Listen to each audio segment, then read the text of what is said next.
Well, good morning from Middelpos, the hotel behind me. We had a mixed night last night. Good old-fashioned style Karoo hotel in a good old-fashioned style Karoo town with a nice pepper tree here. Gives us some lovely shade, some pretty peppercorns. But as you can hear in the background, that's the main drag there, and I think the main town circle. We're quite close to a farmyard, and you listen to the noise. It was ongoing all night last night. Interesting stuff, but all part of the adventure. So next stop, Gannaga Pass. It's apparently a bit of a challenge. It's washed out after some heavy rains and full of baby head sized stones, so should be fun. Watch this space. Morning. We're on our way out of Middelpos, and the corrugation on this road is dreadful. I'm having to stand just to prevent having the wind being knocked out of me. Oh.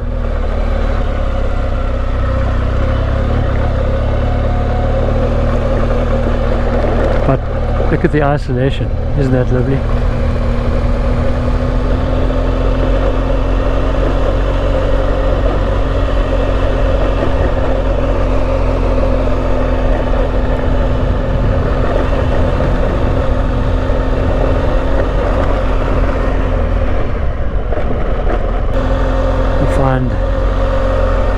Trucks have ridden, like this one, cars have ridden through the mud, made paths, and you have to stick on them because otherwise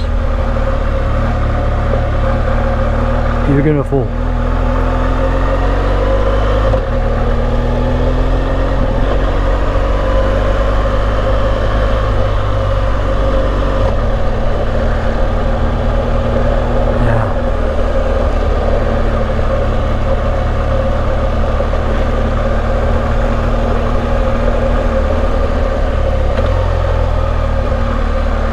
And these loose stones, no brakes please.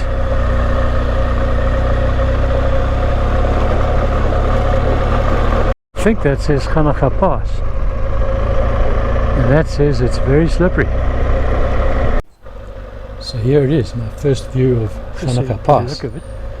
And while I'm here, let me just give you some facts about it.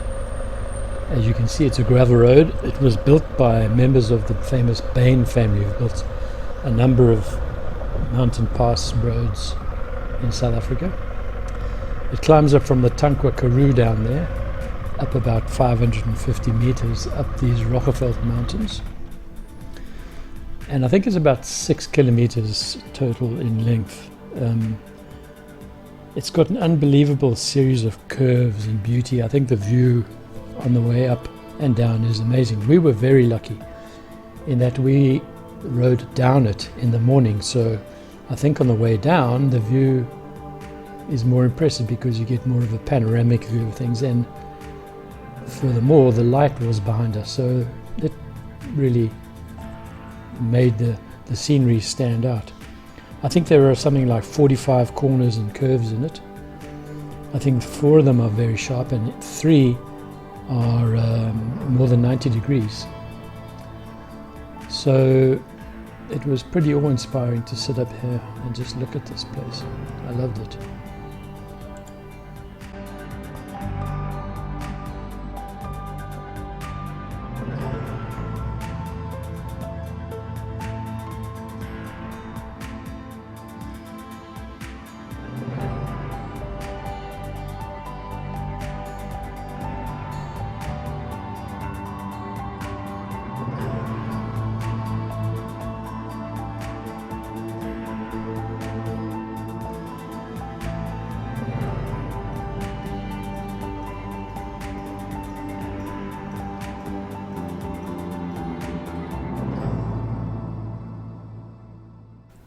I really could have stayed up here for ages, but it was time for us to start riding.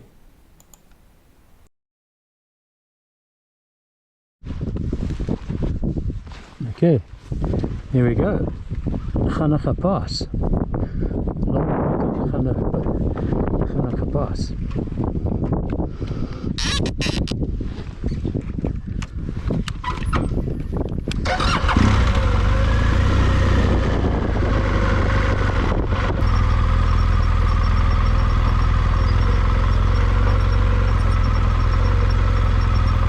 Maybe it's.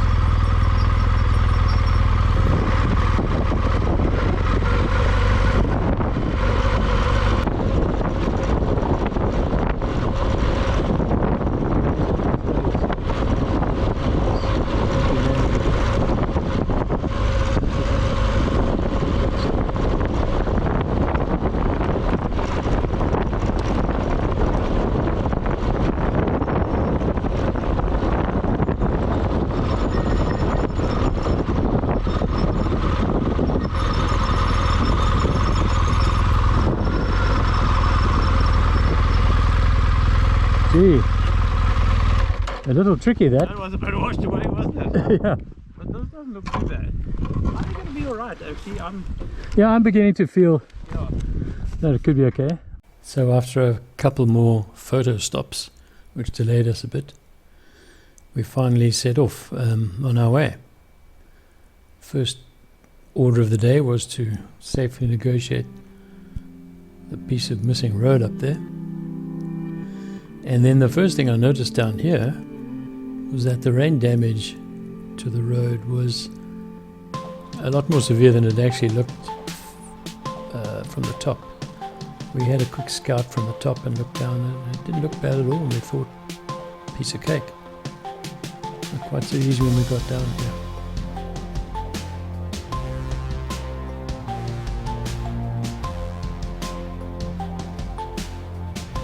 Couple of good steps here. Had to be careful on the brakes over here. Lots of loose stones, sharp stones too. Last thing you want is a puncture or to cut a tire up here. It's a long way back.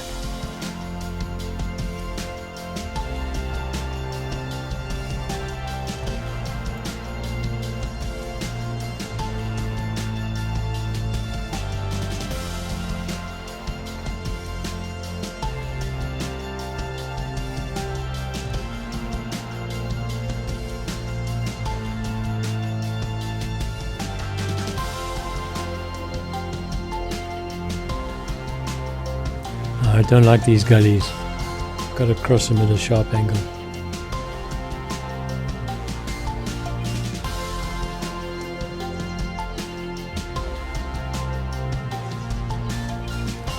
Good place to pick up a puncture with all these stones.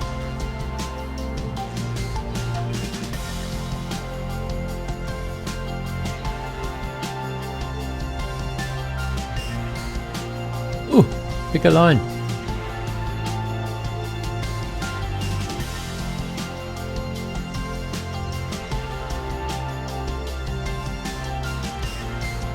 Lots of stones washed away down here.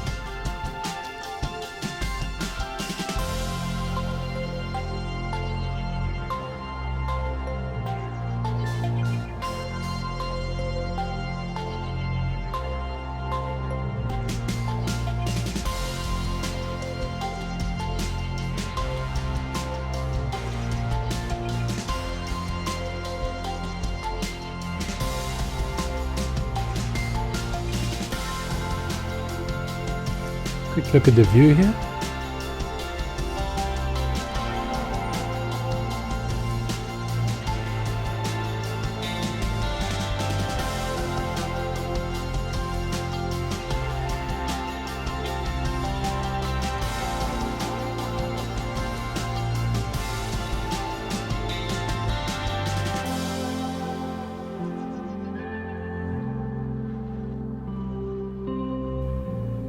Gee, that's dramatic.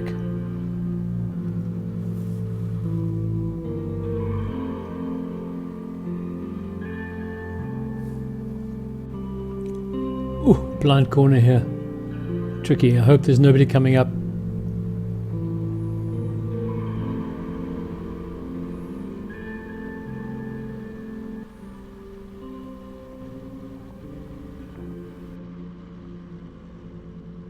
If you look to the right here, you'll see some patterns of shale, very tightly compacted layers of shale. And it's one of the few areas in the world where these things are exposed, and they're available for scientists to analyze without them having to dig into the ground or take core samples in order to do so. Of course, there's a hidden problem with that in regards to South Africa, because there's an investigation going on to do fracking in this area, and so the scientists are able to use these layers to determine whether or not the fracking will be commercially viable.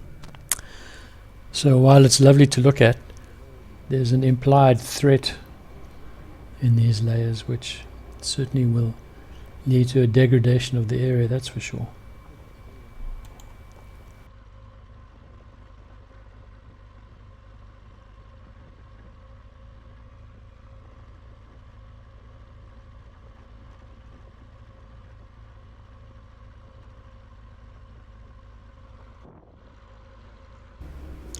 Gee, some nice stonework here.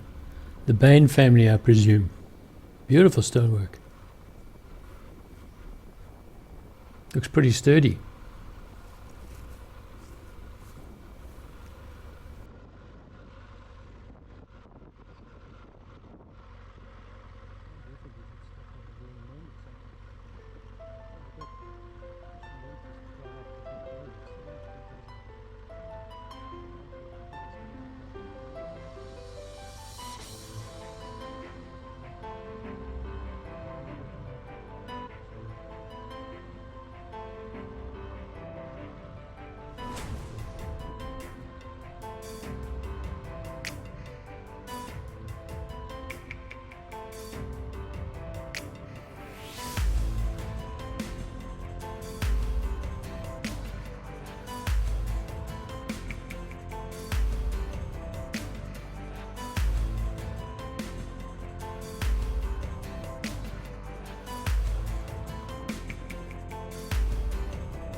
By now we were in the lower approaches of the pass.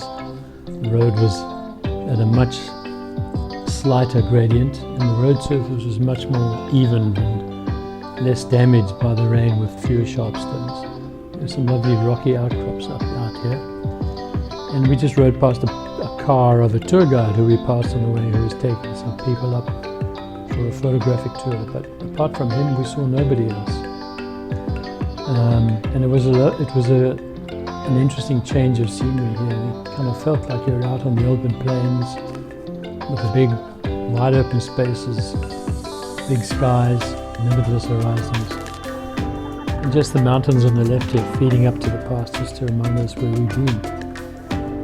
So it was a kind of a relaxing way to finish the day, well not the day, but this element of the trip anyway.